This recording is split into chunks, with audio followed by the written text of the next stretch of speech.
আর আমি যেহেতু নতুন, আমার কথাবার্তায় আর লেখাতে ভুল থাকতে পারে, খুব সুন্দর করে ক্ষমা দৃষ্টিতে দেখবেন। ধন্যবাদ। আসসালামু আলাইকুম।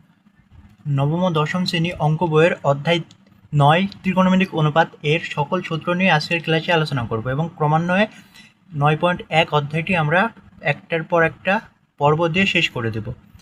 আজকে আমরা ক্লাসে যেটা আলোচনা করব তা হলো ত্রিকোণমিতিক অনুপাত 9.1 এর অঙ্কগুলো করতে আমাদের যে সূত্রগুলোর প্রয়োজন হয় সেই সূত্রগুলো একটার পর একটা শিখব এবং খুব ভালো করে মুখস্থ করব, যেন পরবর্তীতে অঙ্ক করতে যে আমাদের সমস্যায় পড়তে না হয়। তাহলে চলো আজকের সূত্রের ক্লাসটা শুরু করা যাক। প্রথমে আমরা দেখব সূক্ষ্মকোণের ত্রিকোণমিতিক অনুপাতগুলোর মধ্যে সম্পর্ক। এটার মধ্যে আমরা মোট 8টা সূত্র পাবো। অধিকাংশ জায়গাতে পাই প্রত্যেকটা অঙ্ক, প্রত্যেকটা অংশেই এই 8টা সূত্রের মধ্যে কোনো না কোনো সূত্র সবসময় পাবে। তাই খুব ভালো করে এই 8টা সূত্র দেখবা। তার আগে মনে রাখবা সাইন থিটা, এর বিপরীত মনে রাখবা কসেক থিটা।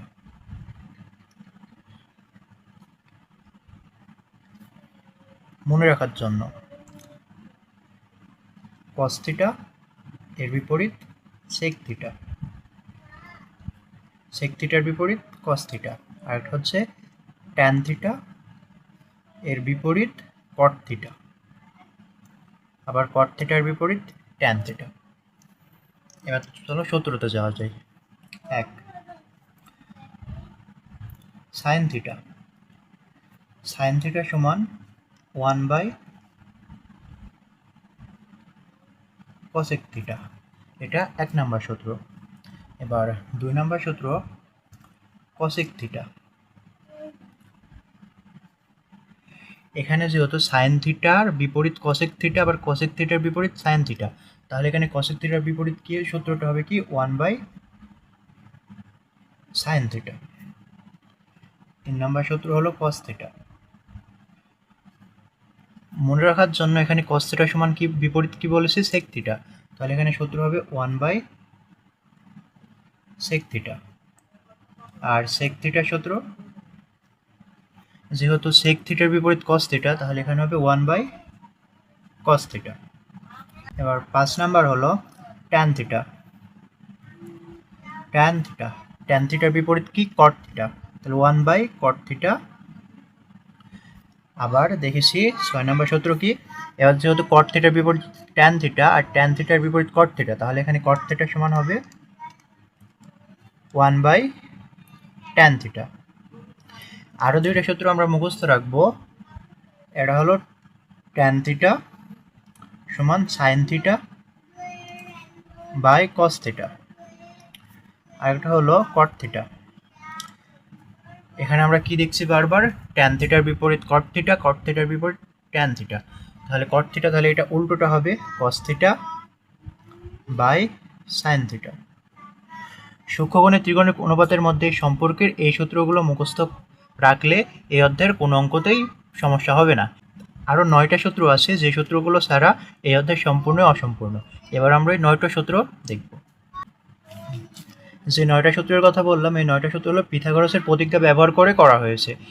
আমরা পিথাগোরাসের সূত্র সমান কি জানি, অতিভুজ স্কয়ার সমান ভূমি স্কয়ার প্লাস লম্ব স্কয়ার। কিন্তু এখানে এইভাবে প্রথম সূত্র হলো 1 sine square theta plus cos square theta সমান 1। এই সূত্রের উপর ভিত্তি করে আরও 2টা সূত্র এসেছে। একটা হলো সাইন স্কয়ার থিটা সমান 1 মাইনাস কজ স্কয়ার থিটা, শুধু এই পাশে পার করে নিয়েছে। 3 নম্বর সূত্রটা কি, কজ স্কয়ার থিটা সমান কি হবে, তাহলে 1 মাইনাস সাইন স্কয়ার থিটা। আমরা 1 নম্বর সূত্রের উপর ভিত্তি করে এই 2টা সূত্র পেয়েছি। 1 নম্বর সূত্রটা মুখস্থ থাকলে এই 2টা সূত্র ইজিলি পারবো।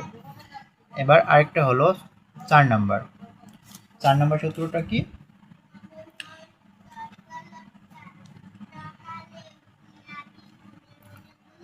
সেক square theta minus tan square theta সমান 1। এটা হলো মেন সূত্র। এই সূত্রের উপর ভিত্তি করে আরও 2টা সূত্র হয়েছে 5 না। তাহলে কি দেখো, এখানে যেহেতু sec square theta minus tan square theta সমান 1, তাহলে এখানে ট্যান স্কয়ার থিটা সমান কি হবে, ট্যান স্কয়ার থিটা সমান হবে sec square theta minus one, sec square theta minus one. 6 number, এবার সেক স্কোয়ার থিটা সমান কী হবে? 1 plus tan square theta, 1 plus tan square theta. এখন আর তিনটা সূত্র দেখবো আমরা। 7 নাম্বার আর তিনটা সূত্র। প্রথমটা হলো cosec square theta minus cot square theta, cosec square theta minus cot square theta সমান 1। এখন এই সূত্রের উপর ভিত্তি করে আবারও দুইটা সূত্র আনা হয়েছে। প্রথমে কসেক স্কোয়ার থিটা সমান কী হবে? তাহলে কসেক স্কোয়ার থিটা সমান কী হবে? 1 প্লাস কট স্কোয়ার থিটা। কেন প্লাস হলো? যেহেতু এখানে মাইনাস আছে, শুধু ওই পার করে দিছি আমরা, তার কারণে মাইনাসটা প্লাস হয়ে গেছে। নয়, আর এই সূত্রটা হলো cot square theta cosec square theta minus 1। আমরা যদি প্রথমেই 8টা সূত্র আর পরে এই 9টা সূত্র খুব ভালো করে মুখস্থ করতে পারি, তাহলে এই অধ্যায়ের দেখবে ম্যাক্সিমাম অঙ্ক হয়ে গেছে। এছাড়াও বাকি আরও 6টা সূত্র আছে, ওই সূত্রগুলো ত্রিভুজ যে সূত্র, ওগুলো আপাতত লাগবে না, ওগুলো এমসিকিউ ক্ষেত্রে বেশি লাগে, সৃজনশীলে খুব একটা বেশি দেয় না। তাই আমরা খুব ভালো করে এই 8টা আর নিচের 9টা, মোট 17টা সূত্র খুব ভালো করে মুখস্থ রাখবো, তাহলে আমরা এই অধ্যায়টা খুব সহজেই শেষ করে দিতে পারবো। আজকে এই পর্যন্তই। আগামী পর্বে একটার পর একটা অঙ্ক সলভ করে দেখিয়ে দেব। আর আমি যেহেতু নতুন, আমার কথাবার্তায় আর লেখাতে ভুল থাকতে পারে, খুব সুন্দর করে ক্ষমা দৃষ্টিতে দেখবেন। ধন্যবাদ। আসসালামু আলাইকুম।